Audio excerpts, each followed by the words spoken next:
Remue ménage. Remue ménage.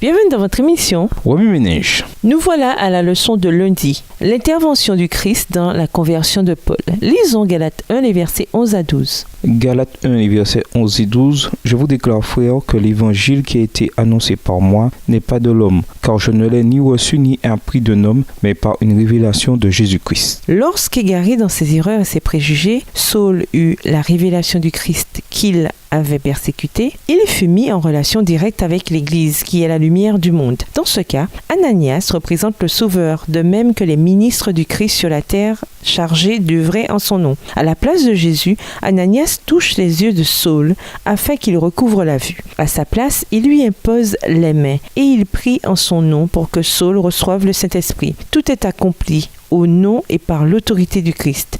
C'est lui qui est la source. L'Église est le canal par lequel il se révèle. Ananias avait de la peine à croire aux paroles de l'ange, car le récit des persécutions cruelles des saints de Jérusalem ordonnées par Saul s'était répandu partout. Il se permit d'objecter. « Seigneur, j'ai appris de plusieurs personnes tous les maux que cet homme a fait à tes saints dans Jérusalem, et il a ici des pouvoirs de la part des principaux sacrificateurs pour lier tous ceux qui invoquent ton nom. » Mais l'ordre était impératif. « Va, car cet homme est un instrument que j'ai choisi pour porter mon nom devant les nations, devant les rois et devant les fils d'Israël. » Dans la conversion de Saul, des principes importants nous sont révélés, principes dont nous devrions toujours nous souvenir. En effet, Saul fut amené directement en la présence de Jésus. C'était lui que le Christ avait choisi pour la plus importante des tâches. Il devait être un vase de choix pour son service. Cependant, le Seigneur ne lui révéla pas immédiatement quelle était l'œuvre qu'il lui assignait. Il l'arrêta sur son chemin et le convainquit de pécher. Mais quand Saul lui demanda « Que veux-tu que je fasse ?»